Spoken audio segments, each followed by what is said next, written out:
ቦርጫችሁ የሚያስቸግራችሁና እርጉዞች እንኳን ደስ አላችሁ። ብራዚሊያን ዋክስ ጀምረናል። ዋክስ እናደርግ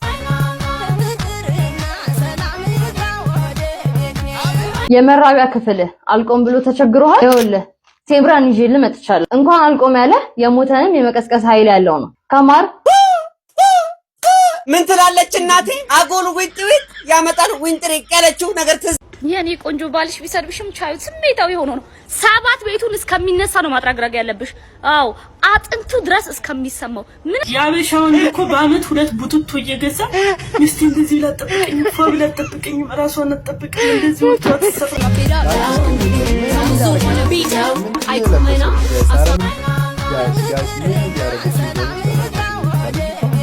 ያረገሽ ነው ግራ ገባኝ እኮ በቃ አየዋትና ቃል አጣውላት ለመናገር ቃል አጣውላት። በቃ ይችልሽ ምን ብዬ ልናገራት እየተወሰወሱ ተጨነቅኩ ነው ማለት የመጨረሻ። እስኪ አዩዋትና ሐሳብ አስተያየታችሁን ኮሜንት ላይ በሚገባ አስቀምጡልኝ በእናታችሁ። እንዴት እንደሚቆላት እያቱና እስኪ ሐሳብ አስተያየታችሁን በኮሜንት እስኪ ንገሩኝ። በቃ እንዴት እንደሚያረጋት ምን ትላለች እናቴ? አጎል ዊጥዊጥ ያመጣል ዊንጥር ያለችው ነገር ትዝ አለኝ። እንዴ ምን ነው እንደው ከሚዲያው ዞር አለ ብላችሁ እንደዚህ ይጠንቅመሉኝ ያላችሁት ምን ሆናችሁ ነው? እሳ እንዴ ምን ነው እቴ ከቡታንታ ጋር እንደ ጉንዳን ሽጠውልሻል እንደሚያረጉሽን የሚያሰጣሽ እኮ ነው የነሰነሽው። ወይ ወዝ የለሽ ወይ መልክ የለሽ ወይ ለዛ ያለሽ መካሪ ያጣሰውና ክትባት ያመለጠው ውሻ አንድ ነው ሲንዘላዘል ነው የሚኖረው የሚባለው ለካ እውነት ነው። ሰብሰብ እያደረጋችሁ በአካባቢያችሁ ለሚገኘው የእንስሳት ሐኪም ስጡ። እሱ መላ ያጣም ቅጠሉንም ምኑንም ጨቅጨቅ አድርጎ ወይ የሚወጋውን ነገር ወቅቶ ከወዳቅላ ይመልሳታል። እኛ በኑሮ ውድነቱ እንበድ ወይስ የሚያብሉትን እንሰብስብ? እንደዚህ አይነቶችን ራቅ አድርጓችሁ ስቀሏቸው። ስቀሏቸው ሲል አይደለም ደግሞ ከልጆች መራቅ አለባችሁ። ስልክ ስለያዛችሁ ብቻ ያማረባችሁ እየመሰላችሁ እዚህ እየመጣችሁ ዊን እያላችሁ ጉልበት የመሰለ ፊታችሁን እኛ ላይ አታስጡብን። እኛ በቃን መሮናል። ከኢትዮጵያዊነትና ከባህላችን ያፈነገጠ ጉዳይ ስለሆነ ይህ ነገር ባንክሮት ሊታሰብበት ይገባላለሁ። እባካችሁ ሁላችሁም ኮፒ ሊንክ ሼር እና ዲዩት በማድረግ እንዲሁም ሪፖስት ይደረግ። ከመሆኑ ጠፍቻለሁ። ኮፒ ሊንክ አድርጉት። ወዳችኋለሁ። ቴንክ ዩ። ያበሻውን እኮ በአመት 2 ቡትቶ እየገዛ ሚስት እንደዚህ ለጠብቀኝ ፎብ ለጠብቀኝ ራስዋን ተጠብቀኝ እንደዚህ ወጥቷት ተሰራ ፀጉር እንደዚህ ወጥቶ ስጣ ግዛ የአረብ ሴትን መዳም ብታገባ ምን ተቀባችሁ ሽቶች የምትለብሳችሁ ቢጃሞች ይሄን ሁሉ ማን ነው የሚገዛው? እሱ አሳቀኝ ገንፎ ከምሳዬ ተርፎ አለች አያቴ። እውነቷን እኮ ነው። ስሚ ወንድ ልጅ ሚስቱን የማልበስ የማብላት የማጠጣት እንዲሁም የማኖር ግዴታ አለበት። መብቱ አይደለም ግዴታ አለበት። ነገር ግን በኢትዮጵያ ሁኔታ ለሜካፕ 100,000 ብር ሰጥቶ ለሂውማኒር አውጥቶ አይችልም። ምክንያቱም ከሸጎሌ እስከ ጉለሌ ድረስ እግሩ ፈርስ እስኪል ድረስ ስራ እየፈለገ ነጭ ላቡን ጠባር ብለሽ ደግሞ የአረቦችን እንስት ከኢትዮጵያውያን ጋር ማወዳደር ጀመርሽ። እዛ ነዳጅ እዚያ ነዳጅ ነው ያለው። በምን ሁኔታ ነው ሌቭል የሚሆንላችሁ? ራስን ለመጠበቅ ደግሞ የልብስና የብራንድ ማጋጋት ሳይሆን ንጹህ ውሃ በቂ ነው። ጽድት ያለው የግዜር ውሃ ታጥበሽ ያለውን አጥበሽ ካለ ግዴታው ነው መግዛት። እሱን እስማማለሁ። በፊት ባሎች አይደለም ልብስ ለመግዛት ብቻ ሳይሆን በየቀኑ ሲመጡ በዚህ በኩል ስጋውን በዚህ በኩል በቆሎውን ይዞ ይመጣል። ከዛ በኋላ ሚስት ብልህናት ከሰሏን እንትን ብላ አጫጭሳ ጥሩ ወሬ ተጫወተው መሐልም ንፋስ አይገባም። የሚገርም ቤተሰብ ይመሰርቱ ነበር። አሁንሳ አይደለም ስጋና በቆሎ ይዞ ሊመጣ ግድንግዱ ኤርፎን የለም ይሄ የዲጄዎቹን እሱን አድርጎ ነው የሚመጣው። ምን ይሁን እንትን ሁላችሁንም ማለት አይደለም አበሉባ አይነት አስተሳሰብ ያላችሁ ስላሉ ነው። ያሁን ባልኮ እንዴት እንደሚያሳዝን ኮሌታቸው እንዳለ ተበልቶ እኮ በትርፍ ሰዓታቸው እያኘኩት ነው እንዴ የሚያስብል ነው። በአመት 2 ልብስ ብቻ ነው የተገዛው። እሱ እንደውም ሲያቀብጥሽ ነው በጣም ያቀብጣል። ሌላውን ባል የሚያፍጠቁሩ እንደዚህ አይነቱ ነው። በአመት 2 እየገዛ ለአዲስ አመትና ለፋሲካ። ይኸውልሽ ጤነኛ ባል ይስጥሽ፣ ጤነኛ ትዳር ይስጥሽ፣ ጤነኛ ቤተሰብ ይስጥሽ። አሜን በይ። እንዳንቺ አይነት ሴቶች ከድሮ እናቶቻችን ሄደው የ1 አመት ኮርስ ሰርቲፊኬት ነው የሚቀርባችሁ። ችግር የለውም ተቀብላችሁ መምጣት አለባችሁ። በስተመጨረሻ ምን ልልሽ ነው? ባልሽን አስተዋወቂኝና ገና ኤርፎን ያለበት አሊያም ደግሞ ታምቡር ውስጥ ማስቀበር ነው ያለበት። ታስመንኛለሽ በገዛ ቤቱ። እናም ለቤቱ አዲስ ከሆናችሁ እንዲህ አይነት የሳቅ ደመቅ ጨዋታ ከፈለጋችሁ ፎሎ፣ ላይክ፣ ሼር፣ ኮፒ ሊንክ ማድረግ እንዳይረሳ። 1 ሚሊዮን ልንገባ እየተጓዝን ነው። ቦርጫችሁ የሚያስቸግራችሁና እርጉዞች እንኳን ደስ አላችሁ። ብራዚሊያን ዋክስ ጀምረናል። ዋክስ እናደርግ ፀጉራችሁ ከማስወገድ በተጨማሪ በፍጥነት እንዳያድግና የሚያድገውንም ፀጉር ለስለስ ያለና ስስ ሆኖ እንዲያድግ ይረዳናል። እንዲሁም ደግሞ የጠቆረ ቆዳን ዴድ ስኪናችንን ሪሙቭ እንዲሆን ይረዳናል። በስማም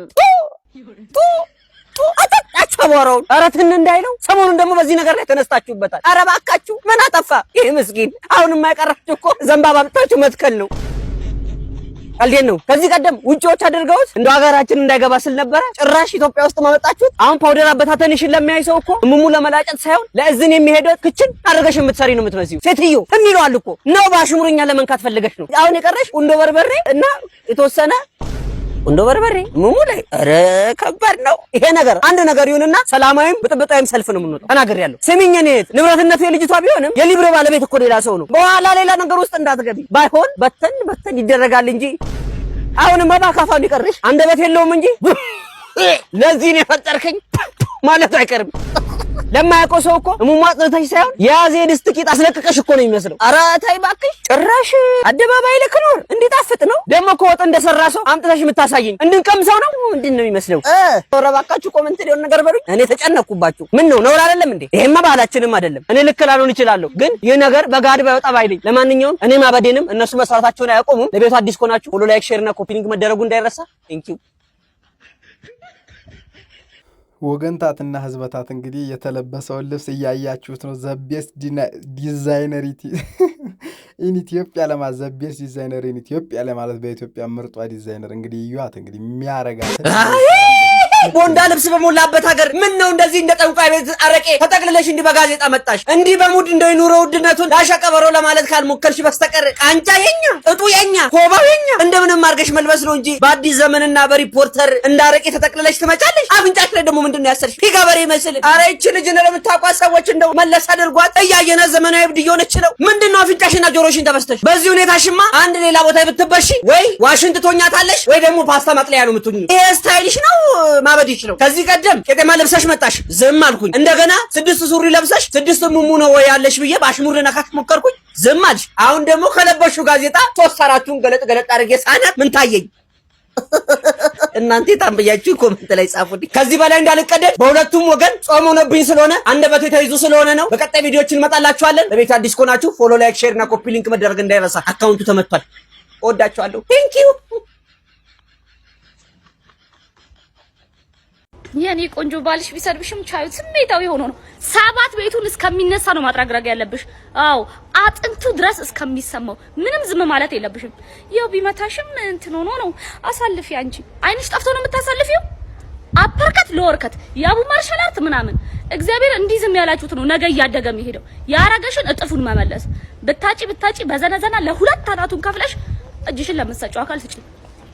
I'm telling you አካና ንጉሴ ጭራሽ አፐርከት። እኔ ምለው የዘመነኛው ሴቶች ምን አይነት እርሾ የተጠቀማችሁ ነው እንደዚህ ልባችሁ እብጥ ያለው? እኔ ሴቷ ዝም ብለሽ ተነራች ማለት አይደለም፣ እየደገፉኝ እንዳልሆነ እንድታውቁልኝ ይፈልጋሉ። ነገር ግን ጸብ መሃል ገብታችሁ ቹቹ ከምትሉ ታረቁ፣ ነገርን ቁጭ ብላችሁ ፍቱ እንደማለት አፐርከት በይው። ጭራሽ በመዶሻ አናቱን። ምን አይነት ዘመን ላይ ነው የደረስነው? እናንተም ደግሞ ሴቶች የዚችን እንስት ምክር ሰምታችሁ አናቱን በጥርቃችሁ ነከነ ጎዲያ የተዘጋው ዶሲ ላይ ሜን ካራክተሩን ይዛችሁ ቁጭ እንዳትሉ ተናግሬያለሁ። ሆነም ቁጭ ብሎ እንደ ቤተሰብ ነገሮችን መፍታት ነው እንጂ ኧረ ወየው ትኩስ ድንች ትውልድ። የድሮ እናት አባቶቻችን እኮ ስንቱን መከራና ውርጅብኝ ችለው ነው ትዳሮቻቸውን ቀጥለጥ አድርገው እስከዛሬ ድረስ ያቆዩት። አሁን ከዘመኑ ጋር አብሮ መለወጥ አሪፍ ሆኖ ሳለ ወንዶችም ሚስቶቻችሁ ላይ እጅ ማንሳታችሁን ቆጠብ አድርጋችሁ ግብ ውስጥ መግባት ተገቢ ነው ብዬ አላስብም። ዘመናዊ ባለትዳር እንደመሆንና ነገሮችን ፊክስ እንደማድረግ ትዳር ነው ወይስ ሪስሊንግ ነው? ቡጢ ራግቢ ነው እንዴ? ነገሩ እንኳን ተፈጸመ ቢባል ሴቶች እህቶቻችን ነገሩን የማቀዝቀዝ ስቴፖች አሉት። ለምሳሌ በመጀመሪያ ራስን መከላከል፣ ቀጥሎ ደግሞ በአቅራቢያው የሚገኙት ጎረቤትና እንዲሁም ሽማግሌዎችን በመሰብሰብ መገጸጽ ነው። ምንድነው ጭራሽ አናቱን ተርክኬ እጄ ለመንግስት ሰጣለሁ የምትይው? ያንቺ እጅ ለመንግስት ምን ይሰራለታል? እናንተም ደግሞ ለቤቱ አዲስ ከሆናችሁ ፎሎ፣ ላይክ፣ ሼር፣ ኮፒ ሊንክ መደረጉ እንዳይረሳ። 1 ሚሊዮን ፎሎወር ልንገባ ነው። ማፊ ሙሽክላ። ቴንክ ዩ። ሳይንቲስቶች ወንዶች የሚጠቀሙት ወይም ደግሞ ወንዶች ላይ የሚደረግ የእርግዝና መከላከያ ላይ ብሬክ ትሩ እንዳገኙና ሙከራን እንደጀመሩ ይህም የጀመሩት ሙከራ 99% የተሳካ እንደሆነ ሰው አመታት ሲፈለግ የነበረው ይሄ የወንዶች የእርግዝና መከላከያ አሁን ላይ እውን ወደ መሆን እየመጣ ጉድ ሳይሰማ ግንድ ይዞ ይዞራል አሉ።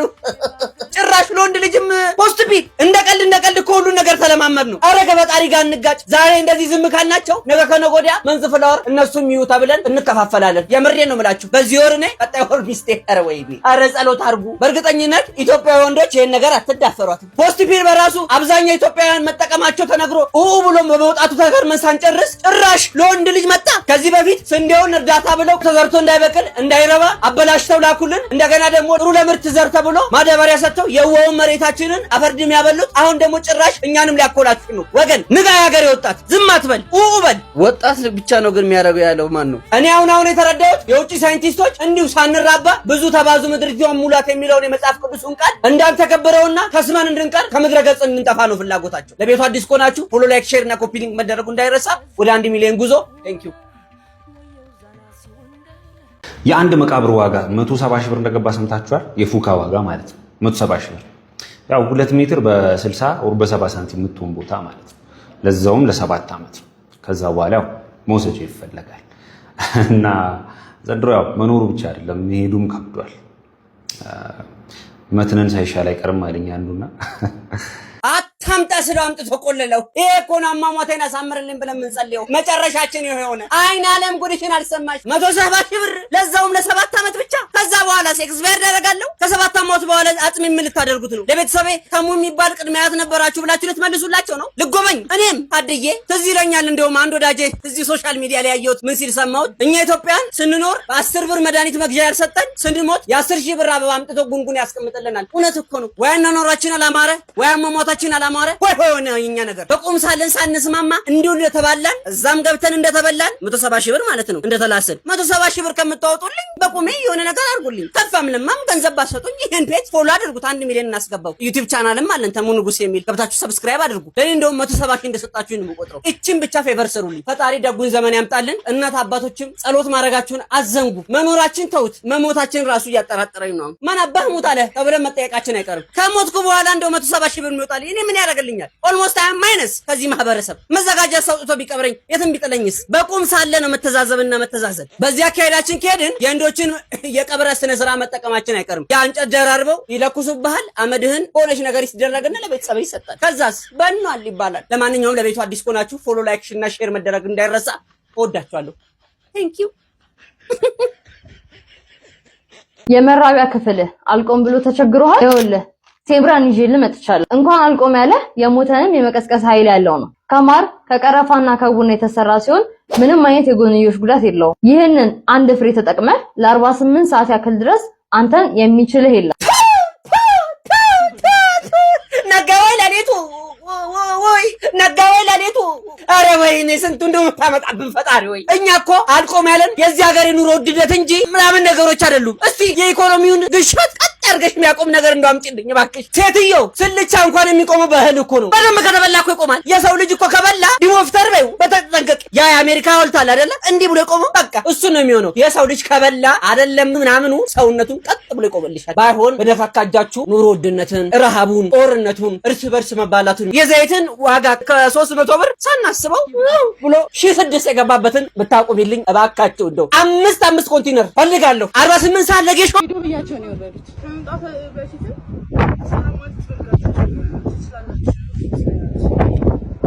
ልብ በሉ። አሁንም ተጽዕኖ አድርጋ በእኔ እያሳበበ ነው።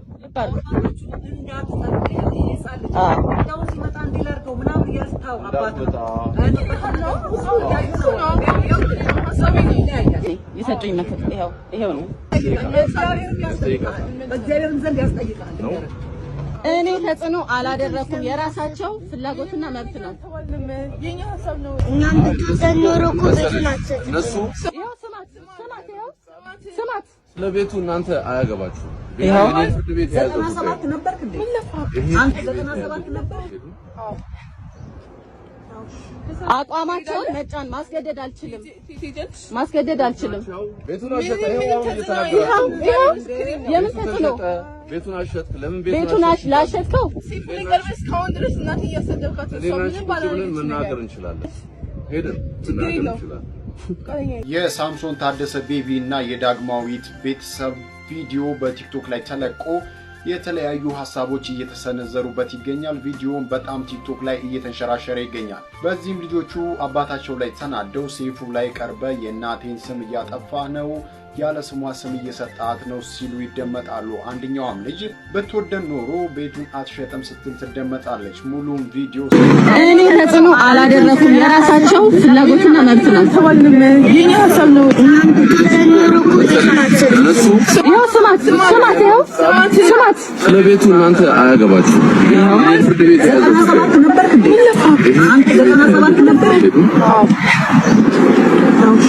አቋማቸውን መጫን ማስገደድ አልችልም።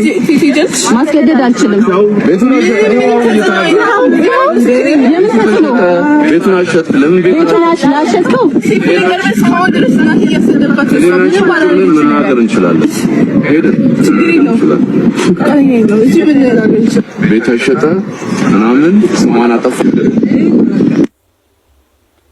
አባት በወለዳቸው ልጆች አታስፈልገኝም ተው ብትወደኝ ኖሮማ ይሄንን ቤት ይሸጥ አትልም ሲሉት አባት ምን አይነት የልብ ስብራት ሊሰበር እንደሚችል ማንም ሰው የሆነ የሚያሰላስል ሰው በሙሉ መገመት አያቅተውም። ይሄ ከባድ ቁስል ነው።